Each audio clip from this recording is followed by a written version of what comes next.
Hello and welcome back to CHGO White Sox Postgame, presented by PointsBet. This football season, PointsBet is bringing you a better way to bet live on games. That means before this ad is over, you can place a live same-game parlay, bet on the next drive to be a touchdown, and cash out on your live second-half over bet. So whether you're on the move or on the couch, do it live with PointsBet. Download the PointsBet app today and sign up with the code CHGO to get your first two bets risk-free for up to $2,000. If you or someone you know has a gambling problem and wants help, call 1-800-GAMBLER for crisis counseling and referral services. Welcome in to Studio A and our CHGO West Loop offices. My name is Herb Lawrence. Usually I'm in that middle chair, but you see we're a little different here. I'm usually the community leader, but today I'm playing Sean Anderson, who is our CHGO host, but he's enjoying some well-deserved time off. On the left over there is always our CHGO White Sox beat writer, Vinnie Duber, doing hard work all the time. And not all the time. All the time. And in the middle, it's our guy. You know him as Matt Zawaski, a.k.a. Father Zoe, or just Zoe. Mm-hmm. It is my guy, Matt Zawaski. And yes, he is related to that other Zawaski. You guys are cousins, correct? Yes. And Matt Zawaski is from Pinwheels and Ivy. If you ever heard that show, it's a great podcast. It's with himself. I don't know if K-Feds is still on it. Yeah, Feds is still there. And then Aldo Soto. Great two Cub fans, one White Sox fan. And K-Feds kind of dabbles in the White Sox Twitter, too. So I would say he's a half and half White Sox Cubs fan. So introduce yourself to the people here, Matty, and where they can find you on the Twitters. Well, you can find me at Southside Zoe. I think Herb covered it. My name's Matt Zawaski, host of the Pinwheels and Ivy Podcast. We go live every Wednesday night on the YouTubes. And I'm glad we were able to finally sync up and sit here with you guys. Fortunately, Sean's scared of a Rita man, so he went to Michigan, but that's neither here nor there. And I wish it was we could talk about a little bit of a better game, but happy to be here. As you alluded to, the White Sox lose this game 10-3 to the Oakland Athletics, thwarting them from sweeping out there in Oakland and preventing a vacuuming. Oh, my goodness gracious. Yes, and that's what Vinny made up. The 4-game sweep is a vacuuming. I like that. And a 5-game sweep is a deep cleaning. It's a Stanley Steamer-style deep cleaning. Which the White Sox don't have any more 5-games sweeps or series left. Cleveland Guardians have one next weekend against the Minnesota Twins, the weird-ass Minnesota Twins. So let's see if the Minnesota Twins can help us out like they did this past weekend. As the White Sox, even though they win 5 out of 7 games on the road, still lose a little ground. Now they're 2.5 games behind the Cleveland Guardians, but they've leaped over the Twins, who are now, I think, 4 games behind the first-place Guardians. So all in all, winning 5 games out of 7 on the road is awesome. But we didn't come here today to get beat by the Oakland Athletics. Even though you're winning 3 out of 4 on the road, it's hard to do. This game was just lifeless for the White Sox. And I don't know if they had a lack of focus or lack of energy. Sometimes you just don't play well. What'd you see out there today from them, Vinny? Well, I'll tell you this. I think the Oakland A's might have been watching our pregame show. Oh, my God. Because you went up and down that lineup and you were like, who the hell is this? Who the hell is this? And then I think every guy who we still have no idea who they are blasted a double off the wall against Johnny Cueto. So, Herb, White Sox fans might want to put this one on you. But, yeah, I mean, listen. Johnny Cueto, as consistent as can be all year long, 6 innings, 3 runs, it's like guaranteed. Boy, he was bad today. He did not pitch very well. He kept giving up balls that went a very long way, all the way to the track out there, and sometimes beyond it there at the lovely Oakland Coliseum. But, you know, the defense looked bad today, but I still think that, like, even if you clean all that defense up, the White Sox probably still lose this one by a significant margin just because the pitching wasn't there today. And it's a rarity. It's been a rarity not only for Johnny Cueto, but just in general with the pretty good season that the White Sox starting rotation has turned in. Today was not one of those good days. And before we get to your opinions, though, Brian Moylan says digging that single-A Sox cap up there. He's got the Kannapolis Cannonballers up there, and he got a nice Dolly Parton T-shirt. And Vinny always rocking the T-shirts. What do you got today? I've got Dick Dale on, the king of the surf guitar, but I'll tell you what, if my wife is watching this, she is going to side with the Dolly Parton shirt, no doubt about it. All hail Queen Dolly. So your thoughts on this game right here, Matt? It was just a tough game for the White Sox. Just chalk it up, or is this actual thing to come for the White Sox losing the game versus the Oakland A's team, which, you know, it's nothing to Nothing to look at twice. Things have been going too well as of late to just make this draw a bigger concern. I'm leaning more towards chalk it up. Like you said, Johnny Cueto has been just the portrait of consistency for this team. I don't know, Vinny, what you saw, but we were watching the game, before the show, and Johnny's velo seemed like it dipped a little bit today, like big time. Jason even brought it, or actually Gordon brought it up in the broadcast. It seemed like hitting 90 was a chore. I don't know if that's something to look deeper into or if it's just one of those dead arm games that we hear so much about. Well, I'll just say this. I mean, there's something to be said about, getting to this part of the season and running out of gas. I mean, Johnny Cueto is a guy who's had some injury history in recent seasons, hasn't been able to log those big amounts of innings like he has in years past throughout his very accomplished career. We saw it last year with guys like Lance Lynn and Lucas Giolito, where you get to September, you get to the final weeks of the season, and you need a blow because Johnny Cueto's been eating innings better than anybody on this team all year long. I mean, a few times going into the 8th, the 9th inning, a guy who has been consistently not just finishing 6th, but going into the 7th as well. I think that it could just be one of those times, and we saw him give up a ton of runs against the Diamondbacks not long ago either. I think it could just be one of those situations where the guy's running out of gas a little bit. Maybe he needs a breather, or maybe this is just, this happens and there's 2 more good ones, and then you have another one like this kind of thing.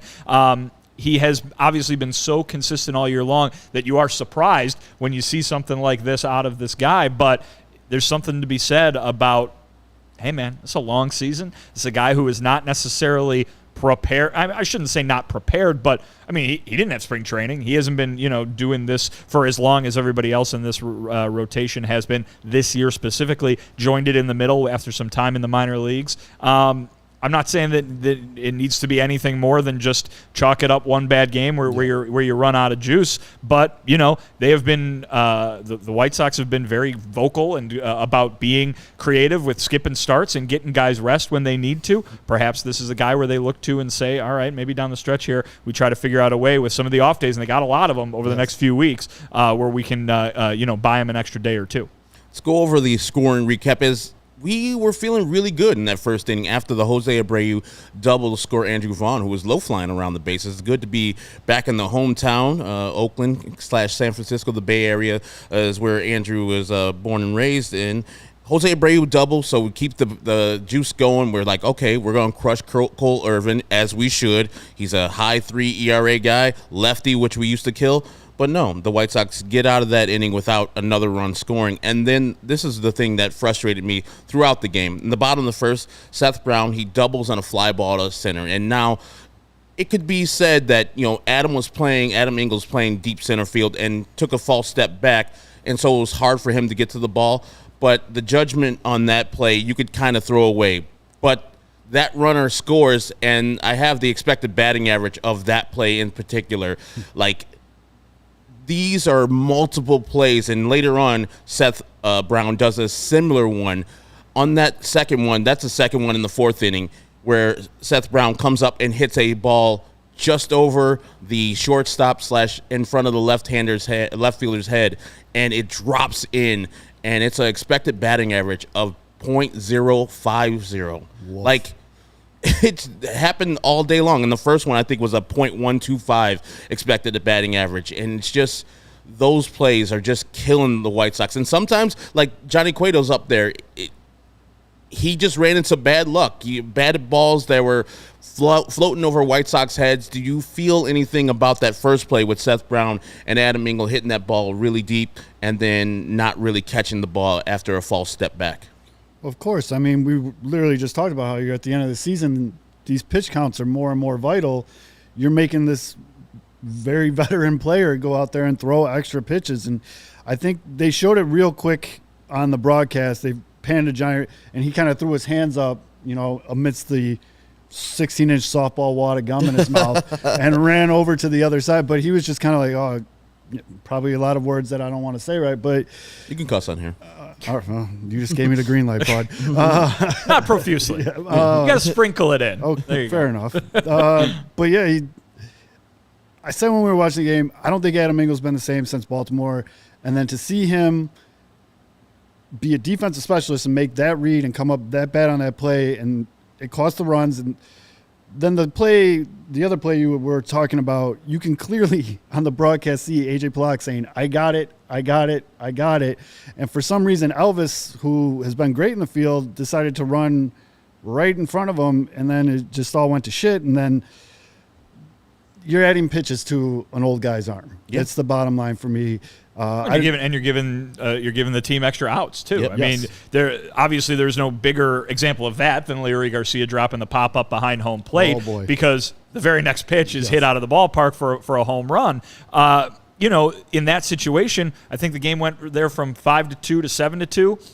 Larry catches that ball. It's only a 3-run game. All of a sudden, it's a 5-run game, and you're getting blown out. Obviously, that was a play that should be made 100 times out of 100.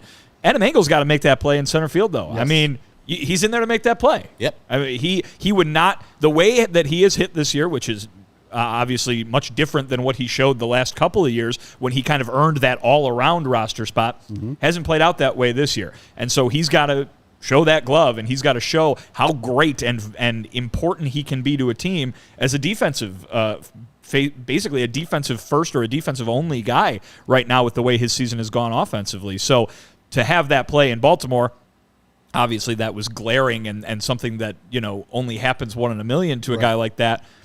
Now, you don't want to say it happens again because this wasn't quite that easy of a play, but it was still one that Adam Engel, with his prowess, has to make. And, to keep giving extra outs to a team that's obviously rolling against your starting pitcher is not something that you want to do. That one in left field, very reminiscent of early in the season. Remember, we talked about those kind of plays back in April and May. I mean, obviously they haven't completely gone away. The White Sox have been a pretty poor defensive team all year, but you bring up Elvis Andrus.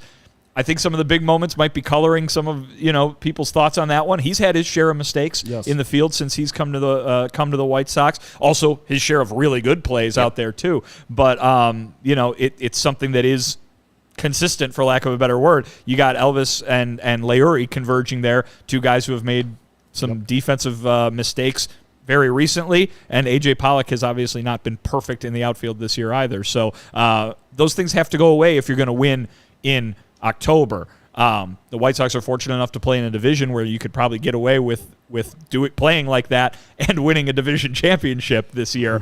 So I don't think like you said at the beginning of the show, Matt. I don't think you can look at this game and say, oh, they're doomed in their quest to chase down Cleveland. But once you get into the dance, you keep playing. I mean, this is a team that's going to want to win the World Series if they do win the division and make it into the playoffs. It's moments like that that make you believe that a playoff stay would perhaps not be a very long one. To the top of the 4th inning, and Jose Abreu leads off that inning, getting hit by a pitch in the back knee. It looked a little painful initially. He was grimacing a little bit, but Jose will always take a little pain every once in a while, and he'll keep on playing.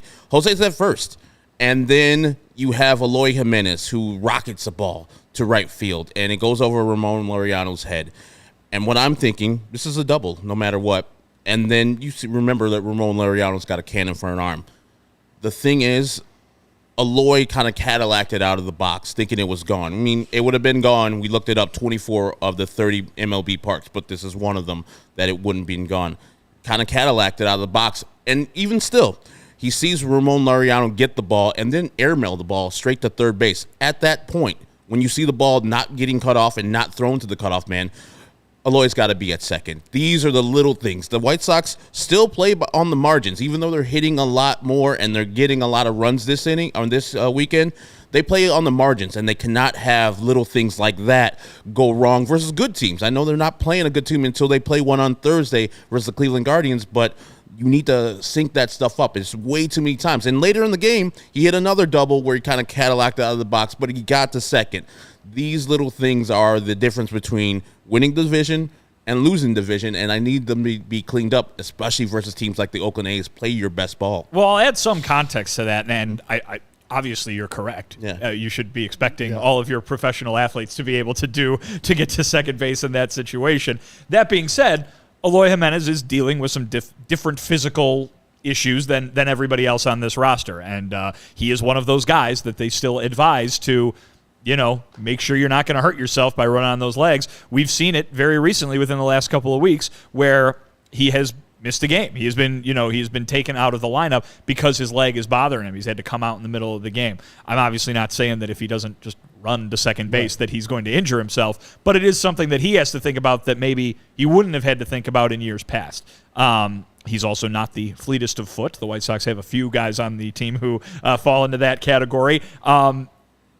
A throw, there might have been a close play at second base. Again, I'm not trying to defend what you described accurately, I think, is not necessarily running at full speed, but I think there is some context that maybe adjust your expectations on what he specifically is able to do or is being informed to do to make sure that he's in there to be able to hit those balls that rocket off the wall like he did a couple of times today. Oh, yeah. The bat is playing. Whatever Eloy did in his time off, keep on doing. He looks like the player that we expected this year, especially the second half numbers have been phenomenal. And he's been designating hitting. So I'm glad that he's doing this while he's being the DH because he can be comfortable in that position when he does that all the time next year, as the White Sox need to strengthen up their defense. And Eloy's part of that defense where he needs to go back to not playing defense because he either gets hurt or has bad plays.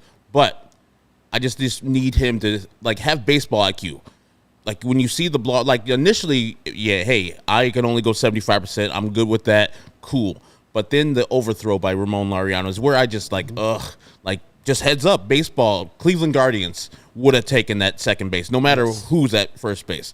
We just have way too many of those players are just I'm just going to enjoy my single. I'm just going to be over here instead of taking the extra base when the other team gives you the opportunity to take that extra base. And the thing, too, with that is if he does go to second, which he should have been at second, I don't know what Daryl Boston was doing either on that. That's Debo's job, but he can only do so much. You can't make him run. But if he goes to second, that changes the whole dynamic of the inning. The rest of that inning now. You got a runner on second. I think there was – runner on third, too. Runner on, yeah. So no outs. It's, as you just mentioned, and I couldn't agree with you more, it's little things like that. That's the difference between winning a division and having a decent year. So that one kind of irked me a little bit. And he cruised all the way. He even took the turn half-ass. And it's bud, you got to move, Eloy. But I'm not going to complain. The bat's been hot.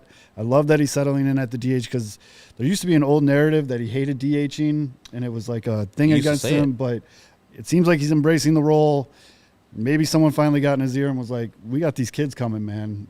Well, I honestly think it's the knee. I mean, I honestly think it's the legs, and I think they probably told him, "Listen, you're not healthy enough to play the outfield on a consistent basis. Do you want to play every day? And if you do, then you're going to have to DH." That just seems to be the reality because his preference for playing the field rather than DHing is based on a mindset. It's based on him, being more into the game, being more involved with every play that happens when he's out there playing left field. Or this is not just an Eloy thing. I mean, Jose Abreu has said the exact same thing. When he's out there playing first base, it allows him to be more focused and feel involved on every play. So when you come up to bat, you haven't just been sitting around for an hour waiting to get your turn.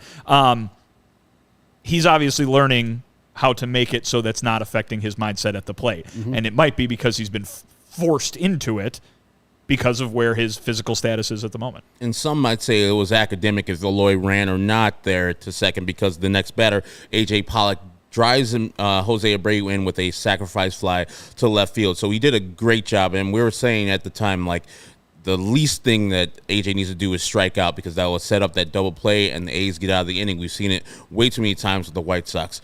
But the inning that killed the White Sox is the bottom of the fifth. Something named Cody Thomas got a single to start the inning. That guy was on base, I think, every time he came up, and he's just proving you wrong. There's a big glossy 8x10 picture of Herb Lawrence on a dartboard in the Oakland days. You just got words like, who are these guys? These guys stink, and they're taking off clothes on mine. Cody Thomas, not a raccoon.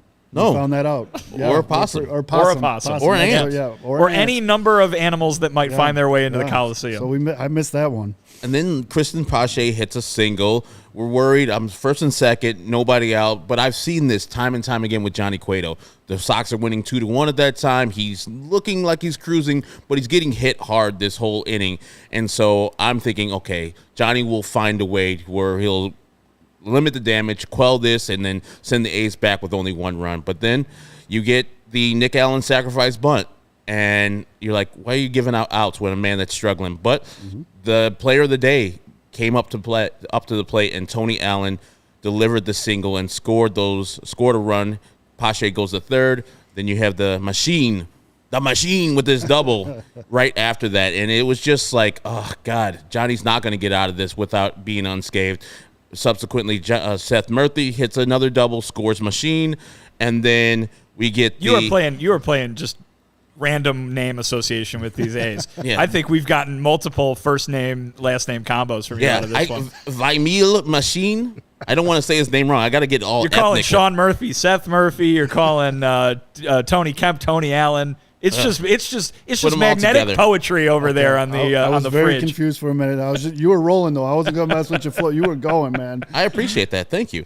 This is more of a state of the A's than it is a state of Herb, to be quite honest. Then you get finally Johnny Cueto to get a pop out, and there's a lot of foul territory out there in Oakland, and he was right close to the A's dugout, and Leury Garcia underhands the ball, and the ball slips out of his glove. And as Vinny alluded to, the very next pitch, Ramon Laureano deposits that ball into the left center field bleachers, and those type of plays just kill you. As Vinny said, you get out of that inning with that catch, 5-2, it's bad, but 3 runs is nothing. The White Sox, you've seen them come back from 3 runs in the 9th inning. Yeah. So when you get that 7th run, I felt for all of us, it's like this game is over. Maybe the guys weren't motivated to win. You know, you already won 3 games, but, you know, it wasn't a great effort versus Cole Irvin. I think he went 7 innings pitched and 4 hits. A guy that's not that great as a starter, but the White Sox bats did not do well as we look at the starters today. Johnny Cueto, a very unusual 4 2/3, 7 runs. Only 5 of those are earned because of the Leury error. 8 hits, 1 walk, 3 Ks. And then Cole Irvin, 7 innings, 3 runs, 4 hits, 2 walks, and 5 Ks. He was just making them look dumb and slow.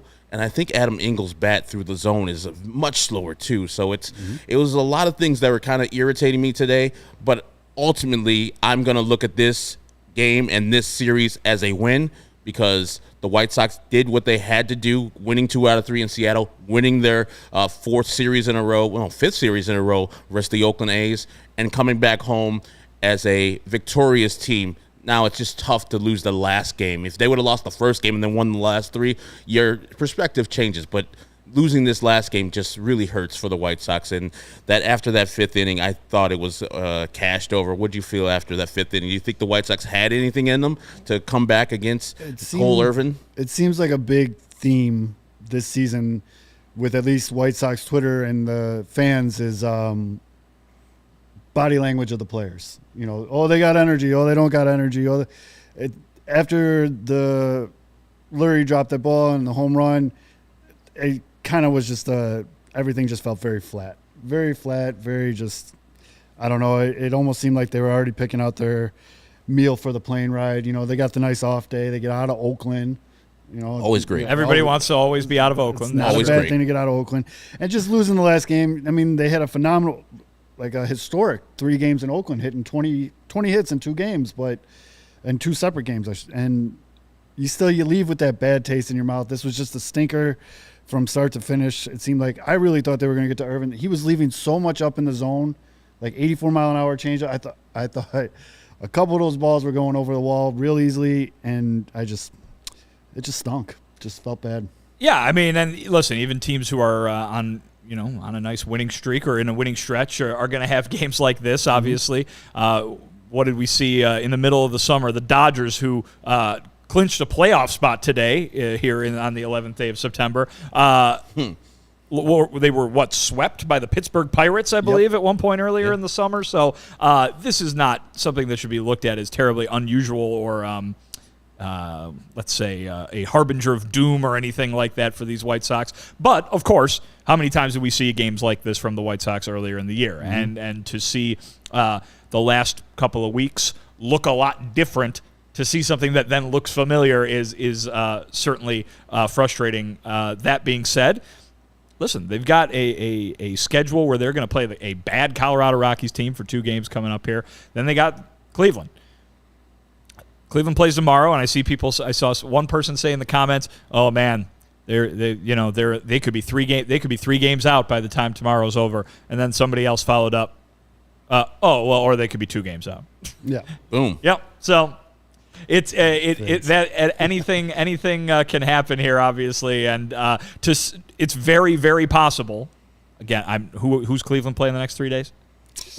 I don't even have the schedule up, but it was Oakland, the Los Angeles Angels. Yeah, the Angels. Okay. And no Ohtani. The Angels are not very good, but it's very possible that the White Sox could go to Cleveland on Thursday and have a shot at getting into first place, and that is something that I think nobody would have expected 12 days ago. They were 6 games out of first place. We were like, no. And obviously, they're today is not great, and as I just mentioned, things can wildly fluctuate from one day to the next. But it's there in front of them, and I think that they've made it interesting at the very least. But it's there, and they've got 4 games left with Cleveland. They're not out by 4 games.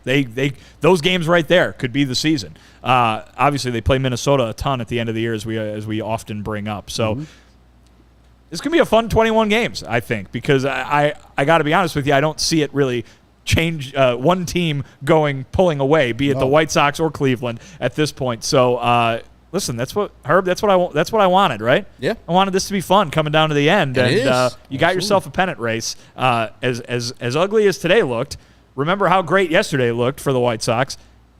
Different day can bring anything, and so that's interesting. What to was see. that term you used? What of doom? A harbinger of doom. Great band name. It is a good band Great name. band That's name. true. Great That's a band very good name. point. Solemn Play at the World in 89. K Fids was the positivity man Cubs over there. fan coming in with the positivity. That's your partner, K Fids, Yes, right he there, is. Kevin Fiddler. Coming live. Positivity only for the White Sox podcast right here. Let me tell you about Green Ridge Farms, guys. Green Ridge Farms is a local Chicago meat and cheese company offering you better all-natural options. Makers of all-natural deli meat, sausages, and their famous meat sticks, perfect for tailgating, happy hours, and school lunches. These all-natural meat sticks are hardwood smoked for 8 hours, and we had them here after our tailgate versus, the June 22nd versus the Blue Jays. We had them for weeks subsequent because they filled up a nice protein. They have 16 grams of proteins per snack. Me, Steven, we would warm it up. Sometimes we'd eat it cold. They make a perfect post-workout snack, and that's what more it's Steven's thing. He does, if he's here during the day, he's going to work out after. If he's here during the night, he already worked out, and so he needs to grab himself a meat stick because they come in chicken, Black Forest beef, and flavors like jalapeno cheddar and spicy chili. If you haven't tried them out, Those are cows straight from the Black Forest in Germany. damn right. Wow. That's how the Green Ridge Farms rolls. These are delicious because they are made of recipes generations making it all natural, and they deliver fresh and flavorful alternative at snack time. You can always find them refrigerated section at Costco, Sam's Club, or in your local Chicagoland grocery store. Right now, when you order any 3 meat products from greenridgefarm.com and include a pack of meat sticks in your cart, those meat sticks will be free simply by using the code CHGO at checkout. Green Ridge Farms, simply natural meat. Now I want to talk about something a little bit more, serious. Tony La Russa's health, him coming back to the Dave Stewart retirement ceremony, and him talking to the media that was there. Daryl Van Schouwen had a tweet earlier in the before the game where he was saying that Tony La Russa says that his status is quote-unquote uncertain. Said he doesn't want to be a distraction, and then he jokes, I think he was, at least as Daryl saying that, he won't be on the plane with the team if the Sox lose today. So the Sox did lose, and I'm sure, Vinny, I don't know if you heard the actual quote, but from your experience with Tony, do you think that man was joking there when he said he won't be on the team playing if they lose today? I'll put it this way. I think he was joking, but I think now that they did lose, he probably considered it. Yeah. Because he is very superstitious. But no, that was a joke, I'm sure. Certainly we got a little bit of detail from the Associated Press, which reported that Tony La Russa had a pacemaker put in.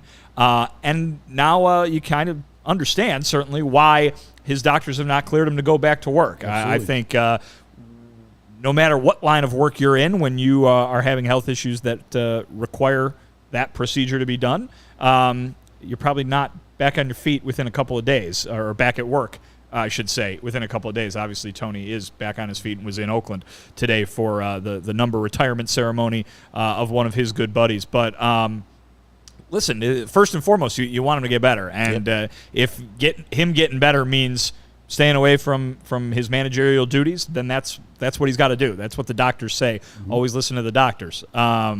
If they clear him here sometime in the next 3 weeks, then he'll be back in the dugout. And certainly he will want to do that. As I keep bringing up, he is, half jokingly, half serious. He is addicted to managing.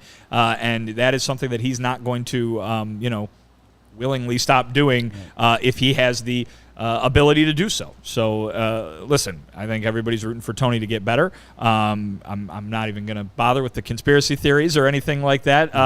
All you got to do is listen to his players talk about him, and whether it was Jose Abreu a few weeks ago talking about how much they love him in there, Lance Lynn talking about how they want to win these ball games for him. He's been referred to as the leader, as important a player, or as important a person, I should say, as there is in that clubhouse. Take them at their word, and this is a guy who had received nothing but positive reviews from his teammates or from his players, regardless of how the fan base has reacted. So I understand the feelings out there and what they were before these health issues came about for Tony. But go ahead and remember that these guys are more than just characters in the drama. They are people too, and so obviously want them to get better. And the tweet you're referring to by Janie McCauley of AP, White Sox manager Tony La Russa confirms to me that he had a pacemaker inserted for his heart. He is grateful for having undergone the relatively simple, quote-unquote, procedure, and he's coming along well, working to regain his strength. It's unclear if he'll be ready to manage again. So I don't know. It doesn't tell exactly when he had this pacemaker inserted. I've heard different stories. I won't speculate, but having a pacemaker is no joke. This guy needs to take care of his health no matter what, and if games affect his overall attitude, and we saw that one time where his daughter was very worried about him in the post game, where he had to pick up the phone eventually and just say, hey, I'll call you right back, I'm in the middle of a press conference. And then I think that was more joking. That was more, as he explained it, was he knows that when she knows that when he loses, he's not feeling great from an emotional standpoint. And so, and we heard that, he left that game. You talked to him pregame that day versus the Kansas City Royals. He looked fine. Everything was fine. But knowing this information that he had a pacemaker inserted at some time makes it a little bit more, real. This guy is... he's not in dire health, but he's not in the greatest health as having a pacemaker and as a 77-year-old. And if baseball games and the results of the baseball games make him anxious, mad, anything like that, that's probably not great for the heart. So, just think about that lifestyle, too. Oh, yeah. I mean, I would imagine that most people, regardless of age, don't really want to be up until midnight every night if they could avoid it, So and when you're someone who is as... I've used the word addicted, but committed to it as Tony is. That's a long day at the yard. Those are odd hours. Obviously, he's been accustomed to those odd hours for the majority of his adult life. But it's I'm sure it's not a doctor-recommended way to live to be a manager of a Major League Baseball team. He's not doing data entry. He's not doing someone's taxes. Right. He's the manager of a Major League Baseball team in a major market in a division race in September. That is... I'm getting stressed out just thinking about it, just talking about it on this show and other shows. I can only imagine being in the thick of things. He's got all this pressure on him, and as I mentioned in the pregame show, I live in the Twitter streets. That's where my home is, and I've seen some really weird, off-putting comments from White Sox fans about it. And look, as a human being, just human to human, I hope he does a full recovery, everything gets better. As a White Sox fan, I hope he doesn't come back. I'll say that. He's going to come back, but I don't want to mix the two because, like you said, sometimes we forget that these people are actually human beings. And it bothers me sometimes when I see that stuff. And I don't know. I really hope Tony does well. He's got family, friends. I wish nothing but the best for him. But I also see this team rolling, and I don't know. I think Tony has a lot to think about before he comes back. Let's put it this way. I think Tony has a lot to think about in terms of listening to his doctors. Yes. That's what I would say. And yes. I get that you all wanted him gone. Mm-hmm.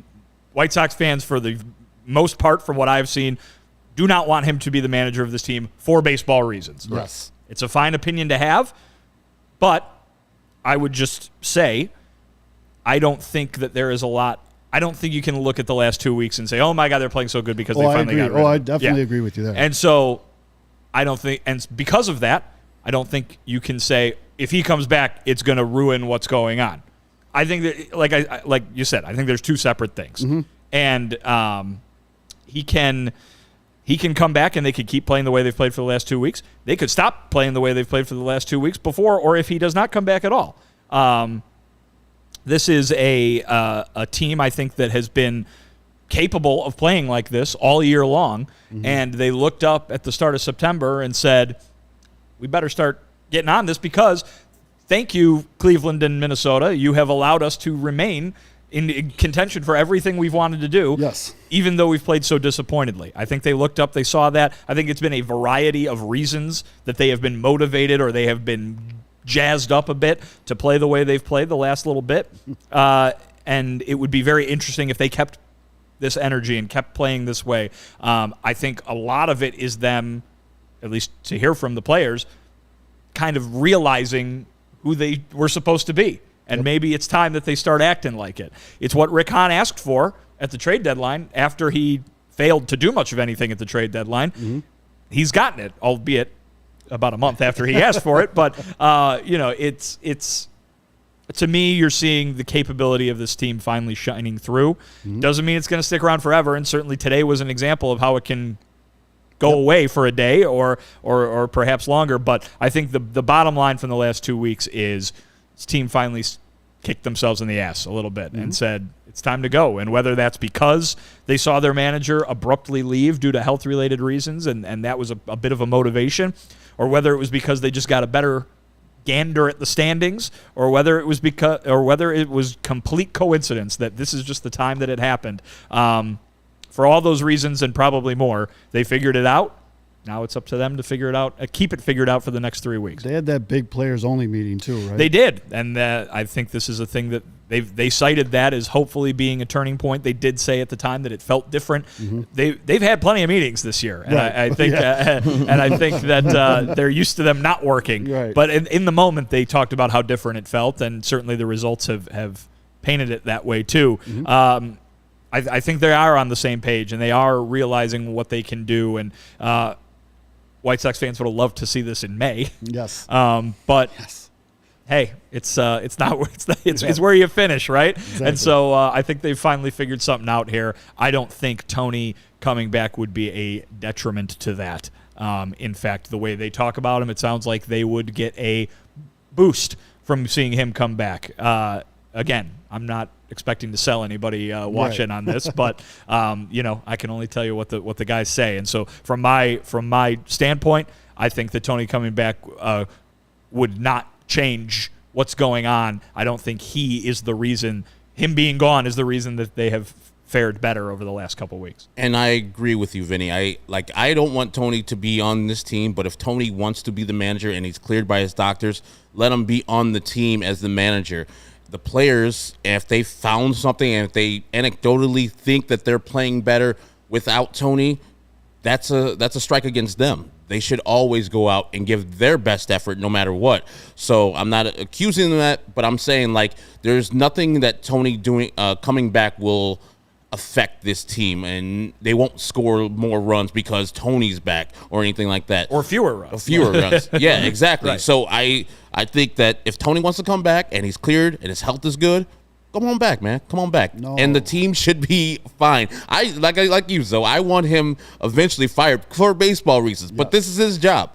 This is his job. If they're not going to actually fire him and he still wants to manage, let him manage. And like Vinny, he's been in the clubhouse. Those players love him. Yep. They might say, people might think differently, but Vinny's been there and he's heard the people say, yeah, I love Tony. I mean, Pito is the leader of this team, and there's nothing but positivity coming from him. They love him. And so to get their leader back in Tony, get their leader back in Tim, get another guy in Luis Robert coming back, I think these guys will get a jolt and a boost for having these guys back. And I don't think just his presence will cause this team to not hit anymore. If that was the problem, then they all need to check themselves. Well, don't you know, Herb, he's going to come in and turn off the home run switch. Yeah, it's like you guys. That's enough, guys. That's enough of this. Unplug the home run machine. Only singles. Ground balls. Station to station, everybody. I got to tell you about Athletic Greens. I started using Athletic Greens because I wanted to slim down a little bit. You know, I got type 2 diabetes. I just need to have a little bit lower A1C. So this is much better. Athletic Greens, I put a scoop into a cup, and then I put 10 ounces, and I shake it up, and then I put it into a blender and put them all together. So some fruit, some yogurt, some Athletic Greens. Mercy, I'll tell you what. It's a delicious flavor. It's a tropical flavor. Do you think the Hawkaroo drinks Oh, man, I'll tell you what. Fantastic, Mercy. There's nothing I love more than Granger, Indiana, and Athletic Greens. Mercy. You think he just unscrews the top of the Smirnoff bottle and just pours the Athletic Greens right in? I'll tell you what, 75 high-quality vitamins, minerals, whole food source, superfoods. I'll tell you what, Wimpy, they got a lot of my money at Athletic Greens. Probiotics and adaptogens to help you start your day off right. This special blend of ingredients supports your gut health, your nervous system, your immune system, and your energy to recover, focus, and aging. All the things that make you healthy. And yeah, of course, Hawk, what is he, like 78? He wants this for anti-aging. Yep. Right now is a time to reclaim your health and arm your immune system with this convenient daily nutrition.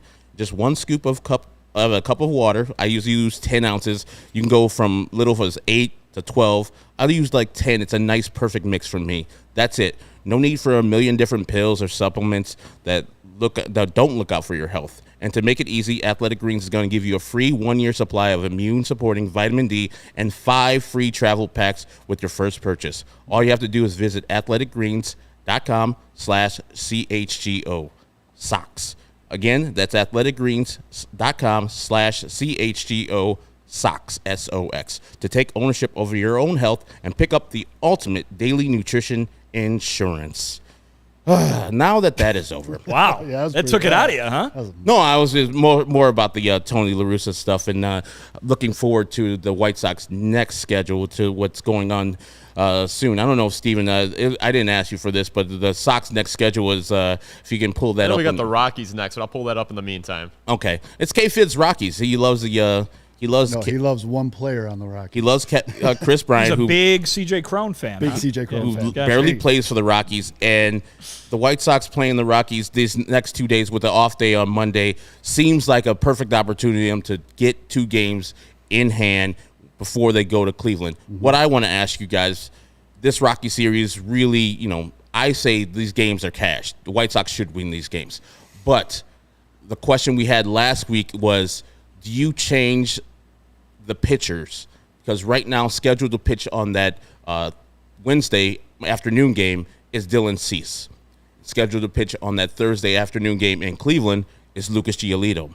So with the importance of the Cleveland Guardian game, where you got to win all the rest of them that you have left over, the 4 you have left over, as Cleveland has a 9-6 lead on the White Sox on the season series. This year, no tiebreakers, and the tiebreaker would be head-to-head matchups, winning all 4 of those games to give the White Sox the division or the series win over the Cleveland Guardians. Would you switch Giolito and Cease in their pitching performance, in their pitching starts right now? You would have to have Giolito move up to a 4 days rest and have Cease get 6 days rest there. Yes. Okay. Yeah, I want Cease pitching against the Cleveland Guardians. I mean, Lucas has been better. He gave up 3 against Oakland on Friday, and it's funny how quick people are to jump down Lucas's throat versus Johnny Cueto has a bad game today, and it's just one bad game. Lucas, he sneezes weird, and Lucas is washed, he's toast, he's cooked, he's whatever. So, but at this time of the season, it's September in a divisional race. Guys are going to be a little uncomfortable. Now, I don't want them to get hurt, but the whole day's rest thing, I want Dylan Cease pitching against Cleveland, especially against Tristan McKenzie, who's been not great, but that guy can strike a lot of people out. Yeah, and what's his nickname? Sticks. I always remember it's like one of the most Dr. Sticks. Most appropriate nicknames, But yeah, I want, if it was when the White Sox call me like they usually do to ask about these type of things, I'm going to let them know. I definitely think I'd rather have Cease pitching against Cleveland. When Katz picks up the phone in the dugout, it goes right to you. Right here, baby. Right to this pocket. And Herb, I think it's actually going to be 5 days rest because of the off day. The off tomorrow. day. So Dylan will have 6 days, and then Giolito will have 5 days rest. Perfect. He can go out there and dominate versus the Rockies. And K-Fed says these people have been hot as hell, have won 4 of their last 5. Who cares? It's the Rockies. If you can't beat the Rockies, then you don't deserve to win the AL Central, especially at home. And I know the White Sox haven't played particularly well at home, but it's the Rockies out there. And who are they throwing on the bump versus them? Something named Chad Kuhl and Kyle Freeland. Just terrible. Like pitchers the White Sox should tag. Chad Kuhl is not good. I'm scared to say that after what we said about Oakland today. Cole Irvin. They're that glossy 8x10 is going around. Yep.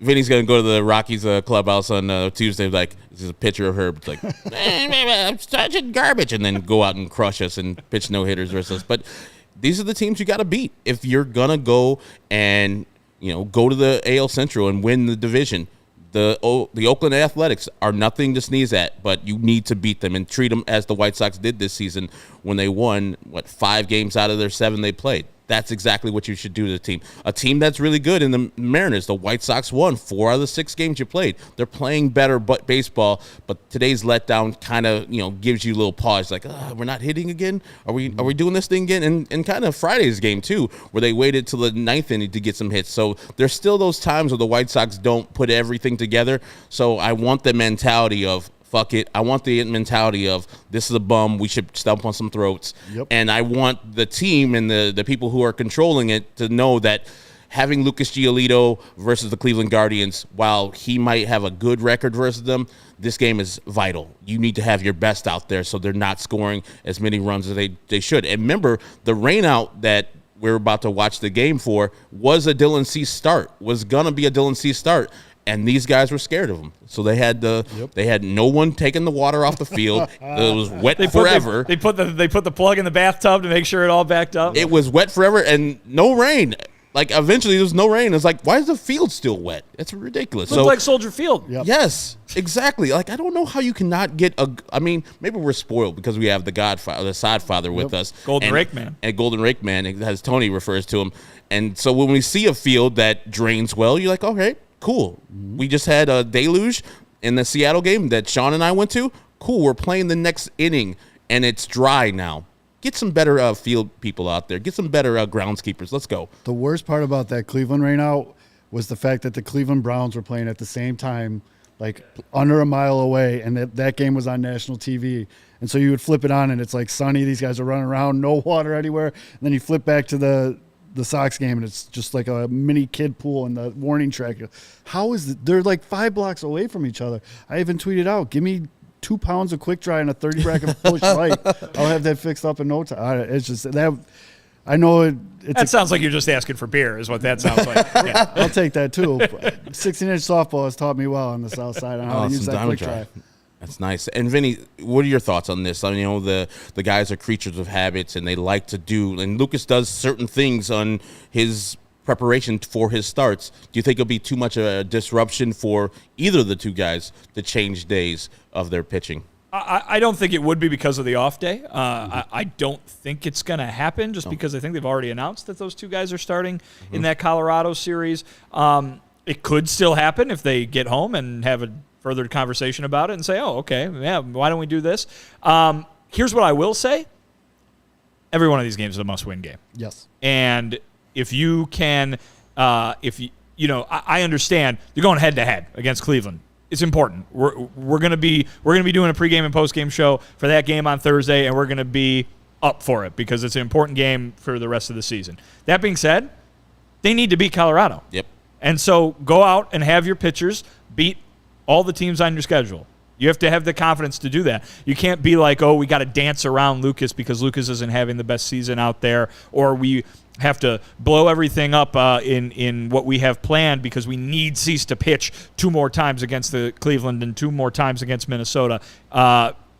You got to be in a position where you have confidence in all 5 of your starting pitchers. And I think the White Sox do. Certainly they should, the way that these guys have pitched for the most part this season. And even if you're going to take the guy who's had the roughest go of it this year in Giolito, you know what he can do. You know what he's capable of doing in a big moment. To have Lucas on the hill in Cleveland, I don't think is a bad thing. Yep. I think they can win that game.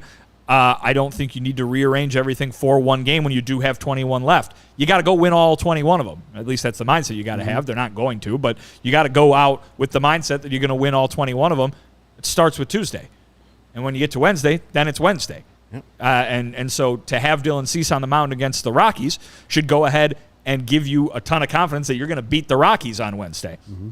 You got to win. You got to win those games too, and that's what I'll say about that. Again, if they moved it around to have Cease throw against the Guardians on Thursday, then great. You got a great shot of beating the Guardians because Cease has gives you a great chance to win every time he goes out there. But I think you got to have confidence in all five, and I think that's what the White Sox have right now. So just because you're in the locker room, you know, Giolito seems like a very cerebral type guy, very in between the ears.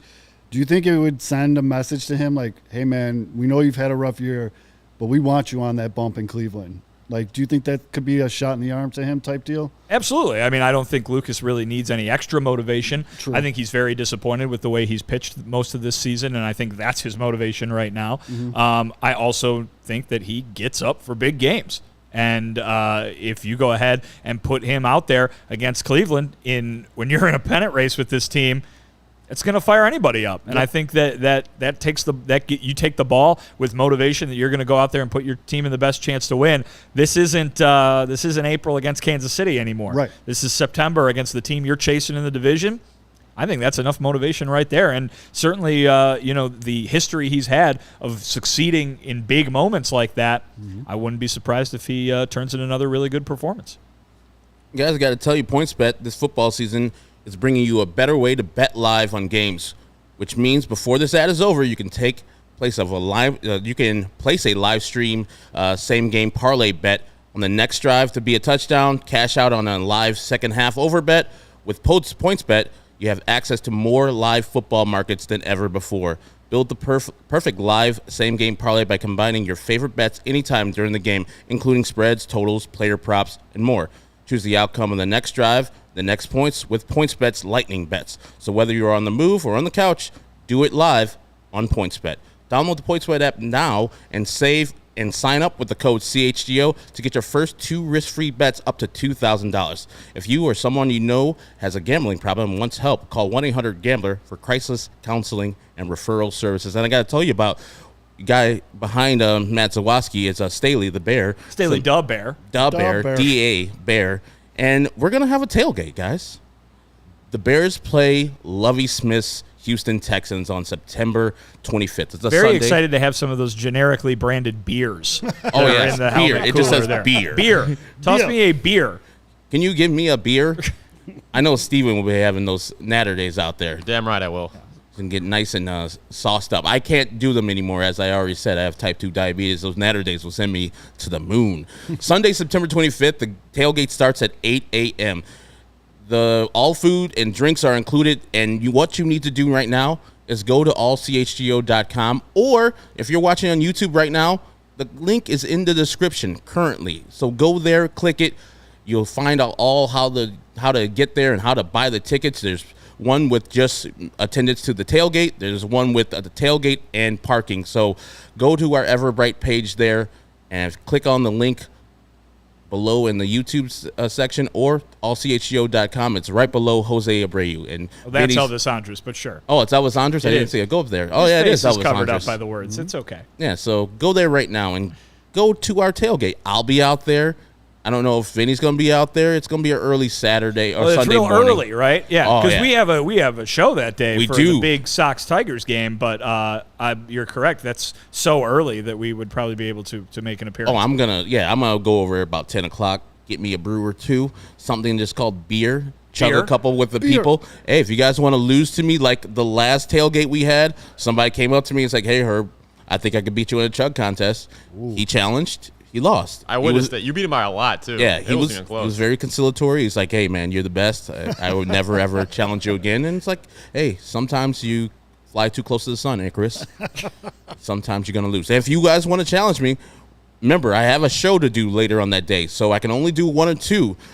If I can challenge him a few times, and maybe the show will be extra entertaining. Be a real good show. Ooh, it'll be good times. Steven, what else do we got now? Oh, we got the new shirt, the Chicago football shirt with this guy jumping over the top of a Detroit player. So this guy? This guy? Who's this guy? I can't really say the name of the guy, but you know, if you're watching on YouTube, it's that guy. One of the best running backs in the history of football, jumping over, it looks like a Detroit Lion, as he should be. That shirt is pretty sweet. Oh, it is pretty sweet. I see what you did there, young Matt Zawaski. So we go to CHGO Locker right now, and that shirt will be available for you. After that great Bears victory, there's nothing better to do than celebrate with some delicious and great CHGO Locker gear like I have on It's right delicious. now. Oh, it's so delicious. Look at this. Look at this, my man. My Drink it in. my brawler Herb forgot socks. which read he was doing. He was back on the meat sticks. Back on the meat. We need some meat sticks. And we got our grill set up, so next time the meat sticks come in, I'm putting them on the grill right there. That is all we have here for CHGO White Sox postgame. It was a great show. I loved it. I enjoyed it thoroughly. The White Sox did lose 10-3 to the damn Oakland Athletics.